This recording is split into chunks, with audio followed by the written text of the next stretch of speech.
വെള്ളമേഘങ്ങളുടെ മേലാപ്പും കവികൾ പാടിയ വയലേലകളും മാമലകളും മാന്തോപ്പുകളും കണ്ടുകൊണ്ട് അടുത്ത യാത്ര ചിങ്ങഞ്ചിറയിലേക്കാണ്.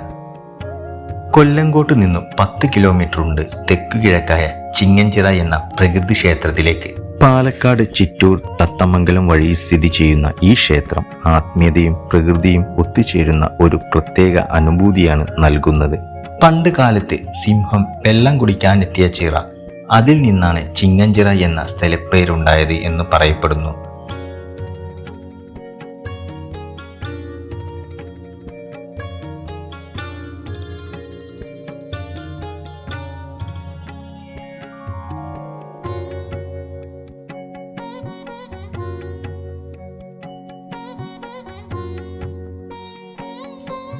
പ്രകൃതി തന്നെ ആരാധനാമൂർത്തിയായി നിലകൊള്ളുന്ന ആത്മീയ ഭൂമിയാണ് ചിങ്ങഞ്ചിറ. ജാതിഭേദമില്ലാതെ ഏവരും ഈ പ്രകൃതി ക്ഷേത്രത്തിലേക്ക് എത്തുന്നു.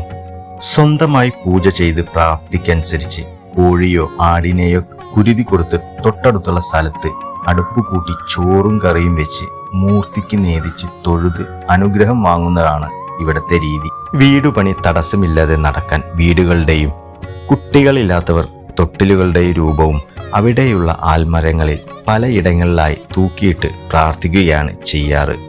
ആദ്യം കണ്ടത് ഒരു ചെറിയ ആർച്ചും ബോർഡുമാണ്. അതിനു പിന്നിലായി പ്രതാപിയായൊരു ആൽമരം. ഓരോ വേരും മാത്രം തൊട്ട് നമസ്കരിച്ച് അതിൻ്റെ സ്വച്ഛതയിൽ ശാന്തമായി അങ്ങനെ നിൽക്കുന്നു. വേരുകൾക്കിടയിലാണ് ഇവിടത്തെ പ്രതിഷ്ഠയായ കറുപ്പസ്വാമിയുടെ ഇരിപ്പിടം. വേറെ വലിയ ഗോപുരങ്ങളോ ശ്രീകോവിലോ ഒന്നുമില്ല. വേരിറങ്ങിയ ശിഖരങ്ങളോടൊപ്പം കളിത്തൊട്ടിലുകളും കുഞ്ഞു മരവീടുകൾ കൊണ്ടും മണിക്കിലുക്കങ്ങൾ കൊണ്ടുമെല്ലാം സമ്പന്നമാണ് പേരാൽ.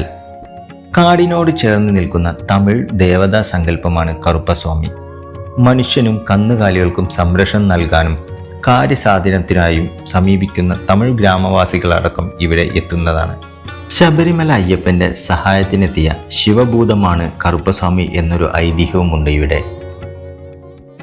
കളിയാട്ടത്തിലെ കോലോത്തെ തമ്പ്രാട്ടിയുടെയും പെരുമലേൻ്റെയും മംഗല്യവും ഒടിയൻ മാണിക്കൻ്റെ അവസാന ഒടിവയ്പുമെല്ലാം നടന്നത് ഇവിടെ വച്ചാണ്.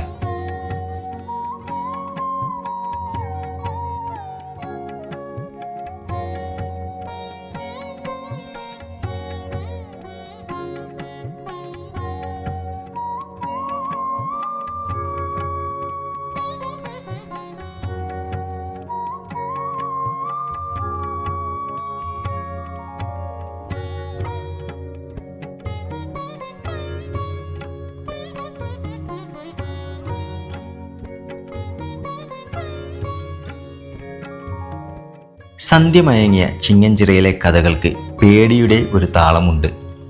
കഥകളുടെ സങ്കീർണത കൂട്ടാൻ കാത്തു നിൽക്കാതെ അടുത്ത സ്ഥലത്തേക്ക് യാത്ര തിരിക്കുകയാണ്.